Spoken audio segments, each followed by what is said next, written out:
হুম, catch করে কেটে নিল।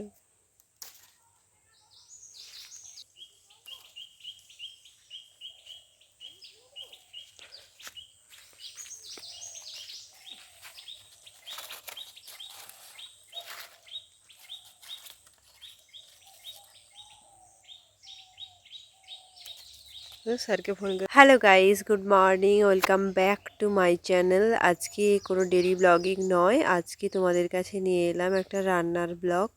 তো এখানে বাপি লাগিয়েছিল ঝিঙে। তো আমাদের ঝিঙের ভাড়াটা কত বড় হয়েছে দেখো, আর ঝিঙেগুলো খুব নরম আর টাটকা। তো বোন বলল আজকে ঝিঙে পোস্ত খাওয়াবে আমাকে।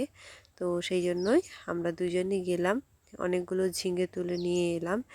আর ঝিঙে তোলার পর বোনকে বলছি যে বাপির হাতে সব কিছুই কত সুন্দর হয়। তারপর দেখো ঝিঙেগুলো কতটা নরম, আস্তে আস্তে করে কেটে নিচ্ছে। অনেকে ঝিঙের ছাল অনেকটা মানে হালকা করে কাটে, আর অনেকে ডিপ করে কাটে। যেহেতু এটা নরম, তো ঝিঙে সবাই কাটতে পারে না, এটাও একটা ব্যাপার থাকে। তো এরকম করে আমাদের প্রায় 4টে মতন ঝিঙ্গা তোলা হয়ে গেছে। আর একটা ঝিঙ্গা আছে যেটা অনেকটাই ছোট, যেটা মানে আরও নরম, যেটা ওরা পোড়া খাবে এরকম বলছিল। তো এইভাবে বড় বড় করে কেটে নেওয়ার কারণ হচ্ছে ঝিঙেটা পুরো জ্বরে যায়। সেই জন্য বোন বললো না বড় বড় করে কেটেই পোস্তটা করব। তারপর এমনি ভিডিওতে তো বোঝা যায় না যে কতটা বড়। তো সেই জন্য বনু বারবার হাত দিয়ে দেখাচ্ছিল যে 1 হাত মতন হয়ে গেছে ঝিঙেটা। আর এরকম করে মানে ঝিঙে আমাদের অনেক খাওয়া হয়ে গেছে। আর বাড়ির জিনিস তো, বাপি কোনো সার আর ওষুধ দেয় না। আর এইরকম অবস্থায় বাপি আমার জন্য অনেক কিছু লাগিয়েছে, যাতে সার বিষ ওষুধবিহীন খাবারগুলো খাওয়ানো যায়, বাড়ির শাকসবজি, বাড়ির সমস্ত কিছু। আর দেখো এই ঝিঙাটা পুরো মানে সুন্দর একদম হয়ে গেছে সুন্দর করে। আর এর সঙ্গে আরেকটা রেসিপি হবে আজকে, সেটা হচ্ছে আমাদের ডাঁটা নিয়ে এসেছিলো বাপি। তো ডাঁটাগুলো পড়ে আছে। আর যেহেতু নিরামিষই, বৃহস্পতিবার, সেই জন্য আমাদের হবে শুক্তো আর ঝিঙে আলু পোস্ত। এগুলো দেখো বাড়ির ঝিঙ্গা, এখন বোন কাটছে। আর আজকে ঝিঙে আর আলু পোস্ত হবে। তো কারা কারা খেতে ভালোবাসো অবশ্যই কমেন্ট করে জানিও। এই হচ্ছে ঝিঙে, কত সবুজ, আর ঝিঙেটা অনেক লম্বা ছিল। তো যারা যারা খাবে চলে এসো। হবে ঝিঙে আলু পোস্ত, আর এতে হবে শুক্তো। তো বোন এখন খাড়াগুলো কেটে নিচ্ছে। আর এদিকে আছে বেগুন, আর এটা হচ্ছে উচ্ছে, আলু দিয়ে আজকে শুক্তো হবে। আর এই ঝিঙাটা হচ্ছে খুব নরম, সেই জন্য এটাকে পোড়া খাবে ওরা।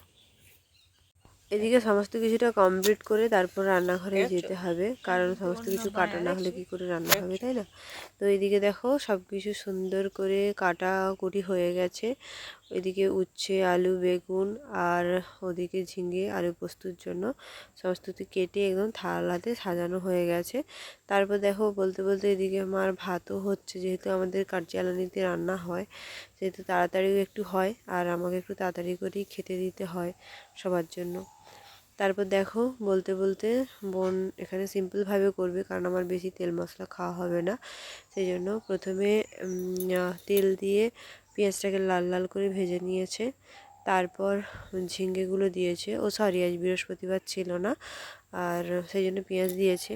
আর আমার তরকারিতে আমি এখন হালকা হালকা করে পেঁয়াজ খাওয়া শুরু করছি। পেঁয়াজ আমি খেতে একদমই পারতাম না, সেই জন্য পেঁয়াজটাকে একদম বেরেস্তার মতো লাল করে ভেজে নিয়েছি, যাতে আমি বুঝতেও না পারি।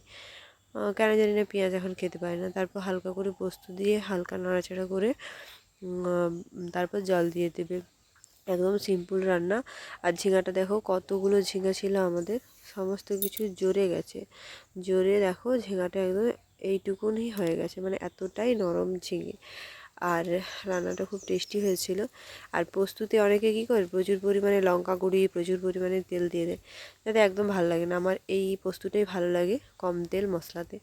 আর এদিকে দেখো খাড়ার তরকারিটাও হয়ে গেছে। খাড়াটা খুব সুন্দর হয়েছে, দেখেও বোঝা যাচ্ছে যে কতটা ভালো খেতে।